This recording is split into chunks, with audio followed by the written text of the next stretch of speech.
Ba't di pwede yung pinsan ko? Siyempre nagtaka kaming lahat tapos nagkatinginan kami. Hanggang sa napansin namin na meron palang timbangan doon sa gilid. Nag-red light pala nung tumapak yung pinsan ko. Parang alarm sa grocery pag may hindi na-scan na item. Sabi nung pinsan ko, ay baka nagkamali, subukan nyo ulit.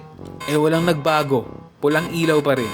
Sabi nung guard, pasensya na po ma'am, may weight limit kasi. Sabi ko, ha? Weight limit? Parang body shaming yan ah. Ay hindi po, safety lang para sa slide. Sir, malakas naman ang loob niya eh. Kaya niya yan. Baka naman lobat lang to. Uy, pinsan, try mo nga mag-blaze, baka mag-green. Wala talaga. So ako na lang talaga ang pinili ng gravity ngayon no. Tapos napatingin kami sa guard, nag-aabang ng milagro. Pero wala talaga. Arkin, wag mo nang ipilit. Baka kasi mapano pa kayo. Mapano pa ang pinsan mo. Isipin mo ang kaligtasan niyong lahat.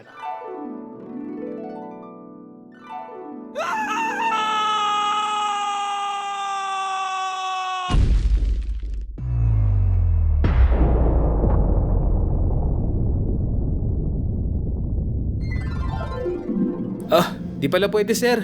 Tama sir. Safety first. Tama ka dyan. So tuloy ba tayo? Baka may ibang ride naman dito kuya. Hindi, sige. Kayo na lang. Enjoy, tuloy nyo yan.